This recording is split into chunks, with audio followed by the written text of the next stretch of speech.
Impressed by Srila Prabhupada's scholarship and saintliness, His Holiness became a member of the Krishna Consciousness Committee in Gainesville, Florida in the year 1971.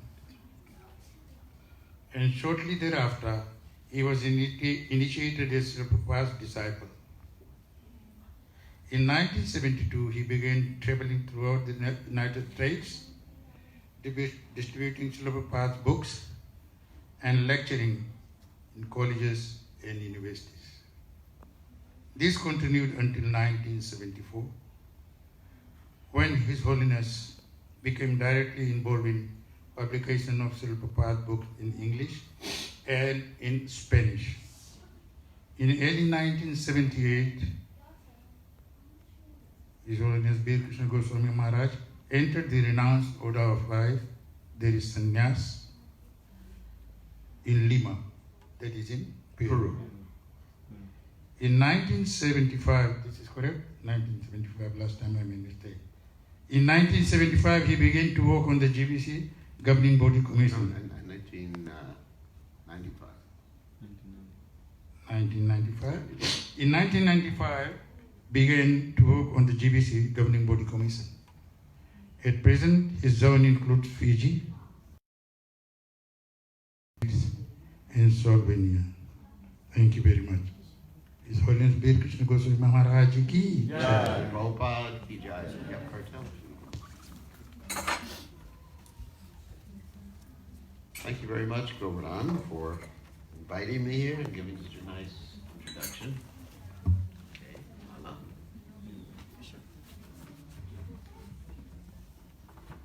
So first we'll chant Jai Radhamadava.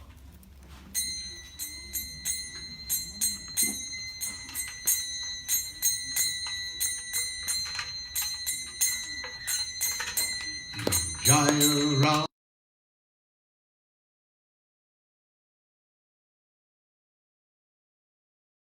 Jai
Omagana, here's a cartel. Omagana Timiranda Shah, Gananjana Shlakaya Chakshurun Meditam, Yena Tajmai Shigurveda Maha. I offer my respectful obeisances unto the lotus feet of my spiritual master, His Divine Grace, A.C. Bhaktivedanta Swami Prabhupada, who so kindly opened my eyes with the torchlight of knowledge while I was blinded in the darkness of ignorance. So, tonight we're going to tell you an interesting story about an astrologer. How's that? Because we've been talking a little bit about astrology recently. Actually, what we've been talking about recently about astrology is that if you chant Hare Krishna, guess what happens? All the stars become auspicious for you. Even Rahu becomes auspicious. And Saturn becomes auspicious. I was telling this story earlier today to the devotees that once upon a time, Hanuman was there, and it came time for Hanuman's Saturn period, Shani. And Hanuman said, of course, you could sit on my head and do whatever you want, my dear Saturn. And then Hanuman began to put all sorts of things on top of Saturn. And Saturn was getting crushed. And then Saturn said, save me, save me. And then Hanuman said, okay, you have to go away. And he also said that anyone who worships Ram and Hanuman will only have to experience their Saturn period for a few seconds. How's that? So therefore you should worship Hanuman. So, anyway, so sometimes people have great faith in astrologers, and astrologers used to be very expert. I'll tell you how expert they used to be, and there's many different stories. Once upon a time, there was a great devotee, Sanatana Goswami, and Sanatana Goswami was escaping from prison. Now, the reason he was in prison was he was not a dacoit or a gunda. He was in prison because he wanted to be a devotee, and the government at that particular time didn't want him to be a devotee. And he was working for the government. So anyway, so he escaped from prison, and as he was escaping from prison, he came to a hotel keeper. And he said to the hotel keeper, can you please help us over the mountains? And the hotel keeper had an astrologer. And the astrologer looked at his horoscope and at the palms of everybody, and he discovered that Sanatana Goswami went to arrange for her.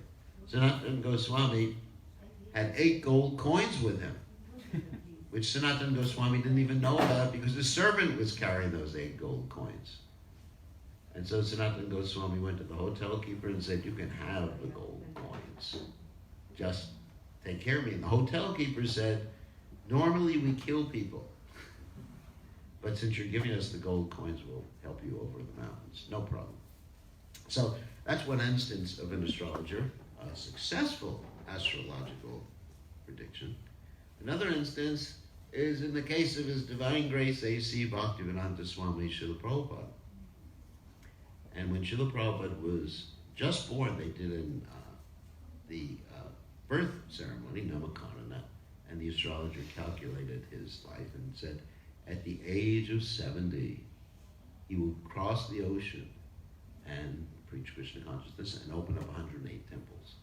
So the astrologer was very accurate in that regard. One other story I'll tell about accuracy. So I'm not trying to convince you all to go to an astrologer, because nowadays you won't find a good one, and secondly, if you're chanting Hare Krishna, it just negates everything anyway.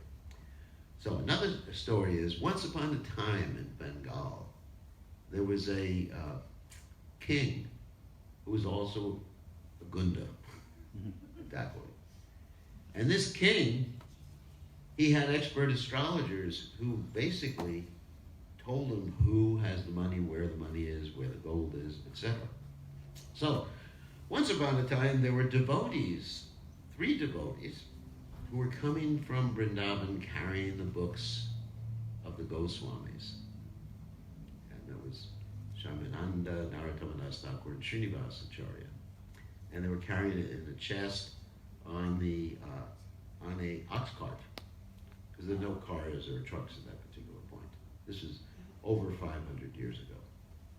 And so this king consulted his astrologers. He said, where is their money? Where is there something extreme wealth? And the astrologers did their calculations. Oh, there's an ox cart coming with a lot of extreme wealth. And so the king arranged for all his associates to steal from the ox cart. They stole his trunk. It was supposed to have a lot of gold or whatever, wealth in it. And they brought it back, and the king opened up this cabinet. And he looked, and he saw, what did he see? The handwriting of Rupa and Sanatana Goswami, which is like pearls on a thread. Beautiful handwriting. The king thought, oh, I made a big mistake. Now, eventually, the devotees were feeling very much distraught that they had lost this valuable, the books of the Goswamis. In those days, books were not printed on a printing press, at least there. They were handwritten and copied. So they were feeling completely depressed because they'd gone all the way across India, bringing the books of the Goswamis from Vrindavan to West Bengal. So later on, this king was also a devotee. He was having Bhagavatam class in the morning. So in those days, even the dacoits were devotees, pretty good. So what happened is that Srinivasacharya, one of the three devotees, was attending the Bhagavatam class of the king. And the king, the previous night, had a dream that this great devotee would appear before him. And Srinivasacharya corrected what the preacher was giving or saying in the Bhagavatam class. And then the king understood that that was the person whose books he had stolen. And the king surrendered, and he became a great devotee, took initiation, and his wife took initiation.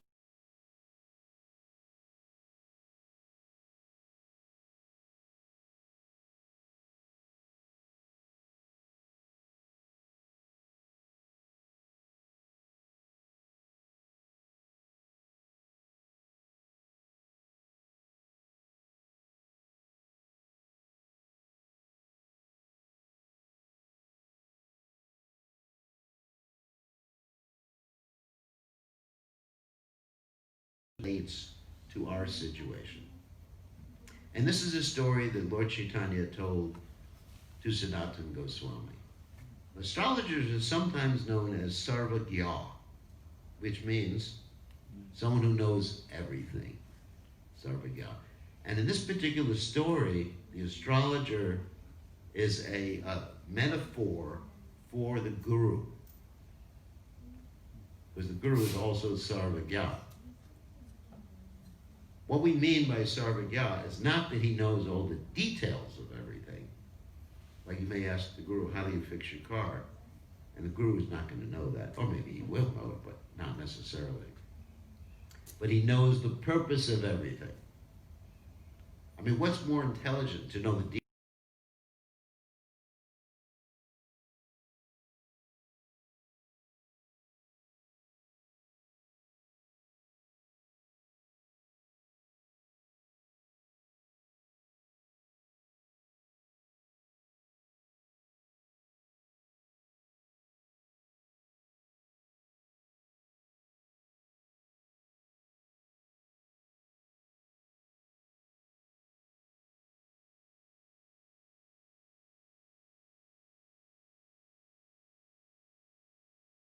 Build the largest temple in the world, the Temple of 80 Planetarium. So anyway, so Henry IV, he was blasphemed once. They accused him of being less intelligent because he didn't know so much about engineering. He didn't know mathematics so much. Okay, they accused him of that. And so he went to court with a whole lawsuit. I guess he was suing them. And he said, I can prove that I know more than the engineers. And so Prabhupada told a story, a very interesting story. And then what happened is that he showed everybody a whole row of buttons. And he says, if I want to know something, I just push this button and an engineer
That's the most important question to ask, isn't it?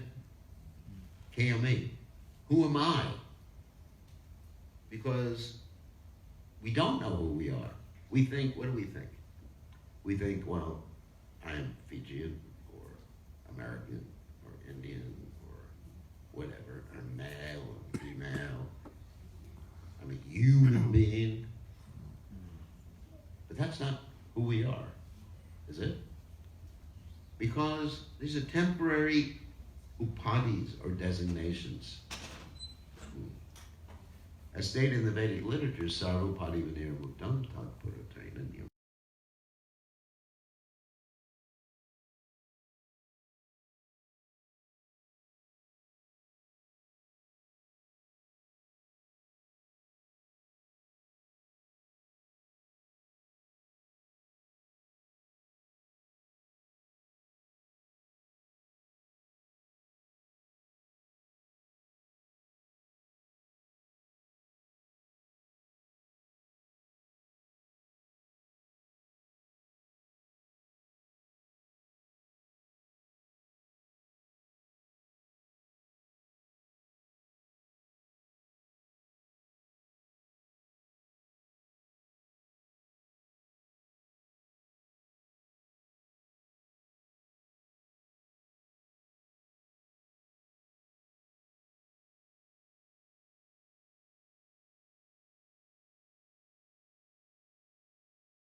That's why we gave the introduction of the astrologer. So he said, once upon a time, there was a very poor man. And this poor man went to an astrologer. He said, I'm very poor. What should I do in life? And the astrologer said, actually, you're not poor. I see a lot of money here in your horoscope. And that money is supposed to come from an inheritance. Inheritance means your parents left you something or whatever like that. So he said, but what happened is that inheritance was hidden by your parents. This is actually a metaphorical story. So just like all of us, we may be rich in a material sense, have a lot of money, we may be poor in a material sense, but actually if we don't know who we are, we're poor.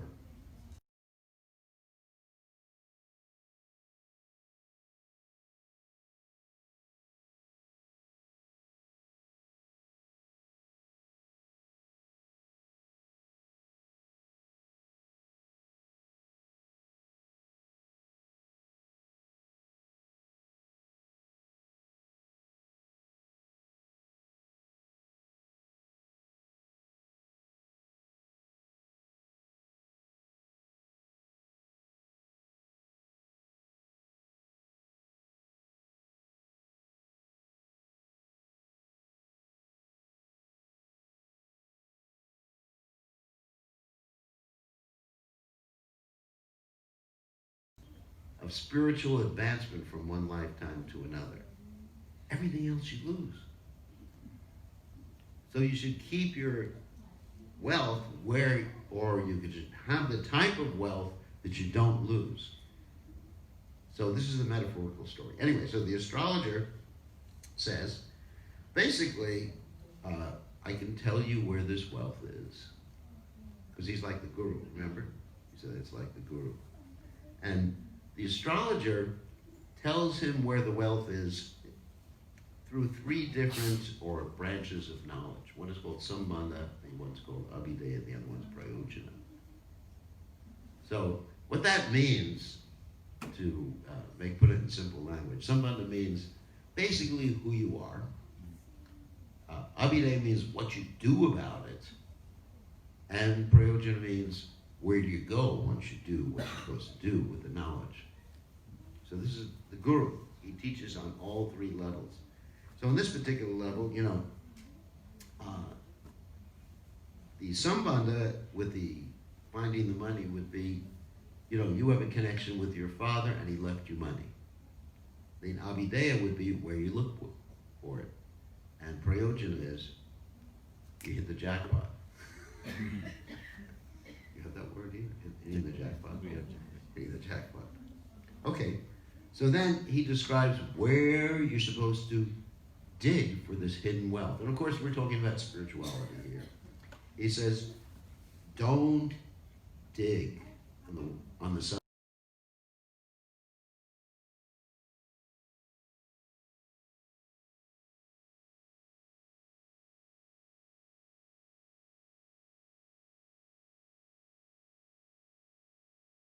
Be someone who is interested in karma kanja rituals.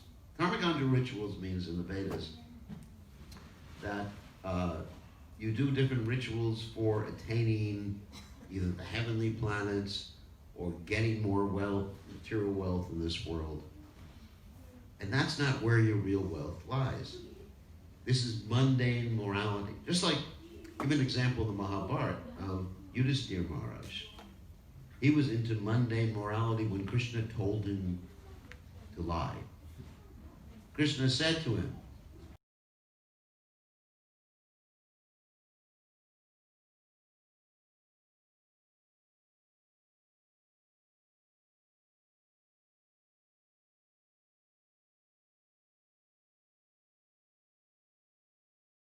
ultimately, of course, Krishna made a trick. He told the Bhimsena, you kill an elephant named Ashwatthama.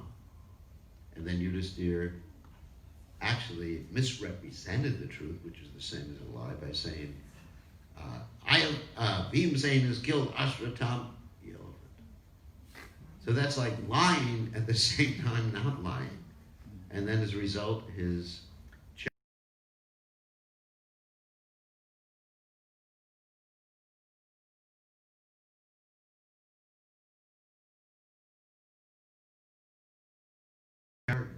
goal of life is. That's not who we are. That's not the ultimate goal. Because even if you do karma kanda and you go to the heavenly planets, guess what? Shine punya marcha lokam vishanti. You come down again to this earth planet. It's temporary. So don't try for this. So then the astrologer said it's not in the West.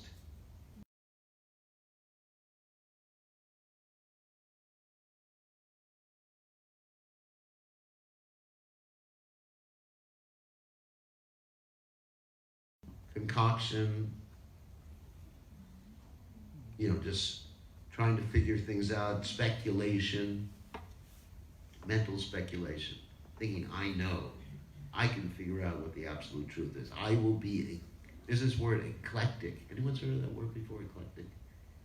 Most people now in modern society are very eclectic in their spirituality. What does that mean? That means they take a little bit from here, a little bit from there, and they mix it in a witch's brew. And that becomes their philosophy. Like, anyone here ever read Macbeth, Shakespeare? Boil, boil, double trouble, cauldron burn, cauldron bubble, eye of newt, so they take a little philosophy from one place, little philosophy. It's called smorgasbord. That's a Swedish word.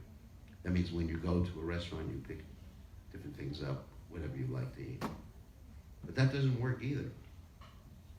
So then the astrologer said, don't dig in the north because there's a great serpent there. And that great serpent is Mayavad philosophy. Mayavad philosophy means to think that you're God or that ultimately you merge into the existence of God. That's not our nature. Even if you do somehow or other enter into the Brahman, the effulgence of the Supreme Personality of Godhead, the Bhagavatam says, Aruya kritrena param padam. Ultimately, you fall down. It's not permanent. But he said, your real wealth is in the East. And what is in the East? Krishna consciousness. The understanding, we're going to go through Sambandha again. Sambandha, that I am not this body. I'm a spirit soul. I'm part and parcel of Krishna. I'm eternal servant of Krishna. And Krishna is the Supreme Personality of Godhead. All the incarnations and expansions come from Krishna. As Krishna says, as it said in the Bhagavatam, Eti Changsa, Kalak Pumsa, Krishna is tu Bhagavan Swayam. And Krishna has multifarious energies. That's Sambandha knowledge. Knowing about the material world, it's an energy of Krishna. It's temporarily manifest. And then Abhideya. What's the Abhideya knowledge the Guru teaches? It's called Bhakti Yoga. Now you may think you can do other types of yoga, Karma Yoga, Jnana Yoga, Hatha Yoga. They're all meant ultimately to come to Bhakti Yoga. But Krishna in the Gita says, 49th verse, 6th chapter, he says, Yoginam api sarvesham madgaten antaratmana Shradhavan bhajate yomam same yuktatamo mataha. They're all yogis, the best yogis of Bhakti. And what is Bhakti Yoga? It means to serve Krishna with devotion, but right now we may not have that devotion. So then you have to practice having the devotion. It's like if you're learning an instrument, you practice first. You don't become a virtuoso immediately. So that's Bhakti Yoga in practice, which is called Vaidhi Bhakti, actually Sadhana Bhakti, and Vaidhi Bhakti means there's some rules. And then you become spontaneous in your execution, that's called Raganuga Bhakti. Then you come to the point of Bhava Bhakti, experiencing ecstasy, and ultimately you reach Krishna Prema, which is Panchama Purushartha. It's the highest goal, the fifth goal of human life. And that's Bhakti Yoga. And then when you perform that Bhakti Yoga and you rise to the highest platform of Bhakti Yoga, the Guru teaches you about Prayojana. And what is Prayojana? That is, in one sense, going back to home, back to Godhead, living with Krishna eternally, but understanding your eternal spiritual nature. What does that mean? That each and every one of us is a spiritual entity who has a specific relationship with Krishna. And one of 5 different types in the spiritual world. Either the passive adora, Shantaras, or you're a servant of Krishna, Dasharas, friend of Krishna, Sakyaras, a parent of Krishna, Vatsalyaras, and finally, Madhuryaras. And you get to be with Krishna eternally in the spiritual world, enjoying yourself. So this is what the expert Guru teaches. He doesn't simply tell you, you should enjoy this material world and I'll give you a process for enjoying the material world. That is not Guru, that is Guru. You understand the difference? Go, like a cow or an ass. The expert Guru teaches you, you're not part of this world, you're connected with Krishna, how to connect with Krishna, and then what happens in the spiritual world. And so, we're very fortunate that we are representing His Divine Grace A.C. Bhaktivedanta Swami Srila Prabhupada, who has presented all this information in his books, and I understand someone purchased a whole set of books today. Yes. Right, a whole set of Bhagavatams, which we're going to sign after the class. And that's what we need to hear. That is our real wealth. And that will give us eternal happiness, eternal life, and full knowledge. So, anyway, keep it short tonight. Does anyone have any questions? Yes? You said 3 directions. One was the north, one was the Mayavad, and west one was mental concoction. What was the south one, where the wasp was there? The south one was was basically the poisonous wasp. Actually, Yamaraj is considered on the south. That's where he lives, and that's mundane morality. Mundane morality and karmakanja rituals. You know, someone may be very proud. I mean, there's other examples of that. Grandfather Bhishma, for example, he had the mundane morality. Does anyone know what his mundane morality was? Just follow for the sake of rituals. Yes. Exactly. Yeah. So his mundane morality was specifically. Does anyone remember? keeping his word, even though it went against Dharma. Because he was confronted, he made his promise to his father, I will always support the king or the emperor. And it turned out the emperor happened to be a rascal. Dhritarashtra and his ecstatic son, Duryodhana. And so he supported them against the Pandavas and against Yudhisthira Maharaj, who was, of course, one of the Pandavas, who was like the principle of religiosity. He was sometimes called Dharmaraj. He's the son of Yamaraj. And so he did something against the spiritual order, and he followed mundane morality. So that's an example. Or someone who's interested in karma kanja practices. Karma kanja practices means different sacrifices that one may do for elevation to the heavenly planets, or getting mundane wealth, or getting a new car. I mean, sometimes people come to the temple, I mean, it's a funny thing, and they bring their car and they say, we want you to bless my car, the car. I mean, sometimes they even say, we want to offer our car to Krishna. And I usually say, thank you very much, the temple could use it. And they say, no, that's not what we mean. We want to offer our car and then use it for ourselves. If you offer it to Krishna, just like there was one time in Tirupati, a gentleman was offering money to the deity, Balaji, and he wanted to give his son the opportunity to drop a gold bar in the hundi. So he held his son over the hundi, and the son dropped the gold bar, and the son fell into the hundi. And he said to the pujaris, can I have my son back? And they said, no. You offered him to Krishna. You can't have him back. Anything you offer. And so his son grew up and became a pujari in the temple and a great devotee of Krishna. And so the father got the good benefit. So the point is that you can't really take back from Krishna. And so these karma kanja rituals are basically meant just to give you something that's really gonna, and ultimately cause you more anxiety. You know, sometimes you ask for things in this world, and what you get, you may get it, and it causes you more anxiety. For example, you have Draupadi, in her previous life, was asking for a husband, right? And she was so enthusiastic.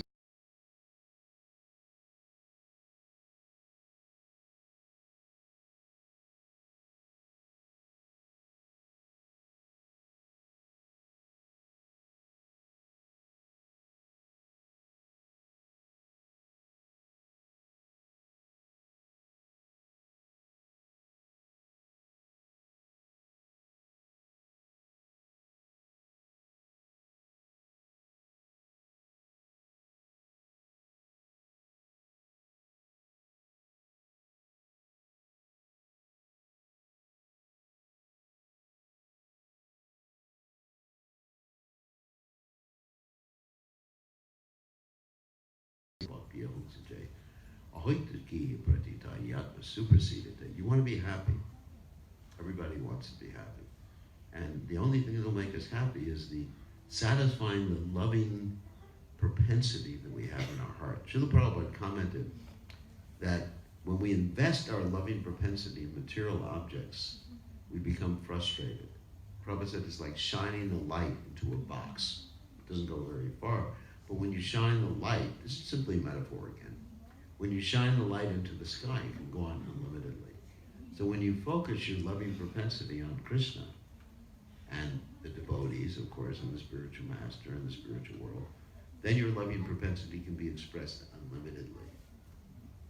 That's Krishna consciousness. So, any other questions? Yes, Keshav. So you were saying how once Yudhishthira told the lie, his feet and chariot started touching the ground. Yeah. So does that mean before he told the lie that he was like floating? He was floating.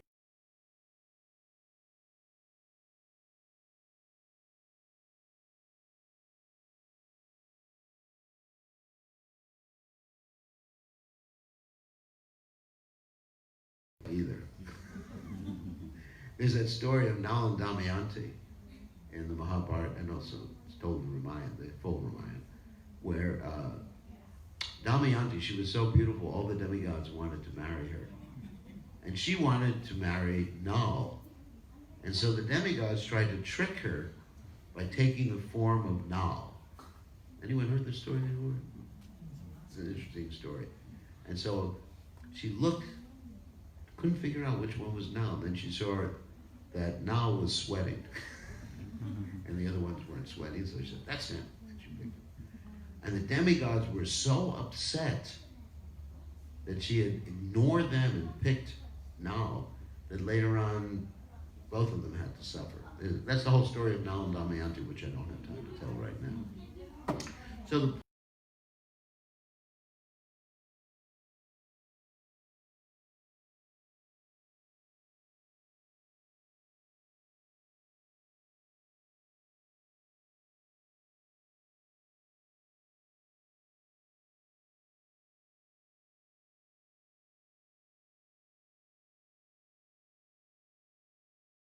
my dear Lord, give us this day our daily bread. And Prabhupada said, that means they're turning God into a baker. But you know, it's like your father. You know, let's say you have a good father, you're living at home, and you say, Dad, are you going to feed me today? That's like an insult, isn't it? So God is taking care of all of us. And the only reason some people are suffering more is because of bad karma. That's why they're suffering. If you don't have bad karma, then Krishna takes care of even people with bad karma. But especially people who are in Krishna consciousness, Krishna takes care of you. He'll give you what you want. Krishna says,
and just do bhakti. And that takes care of everything. Yasmin vigate sarvameva vigatam bhavati. That if one knows Krishna, one knows everything. And that's what we're presenting. And I've been performing or following Krishna consciousness since, as Govardhan said, 1971. Actually earlier, I joined the movement in 1971. And I can tell you that it gets better every day. Is there anything that any of you are doing that gets better every day that's not Krishna conscious? Does your job get better every day? Do your children get better every day? Maybe, I hope so, if they're devotees. But Krishna consciousness gets better, you get happier and more fulfilled. And at the end of this life, Japtvadeham Punarjanma Naiti Mam. 80 Solarjam. Okay, any other questions?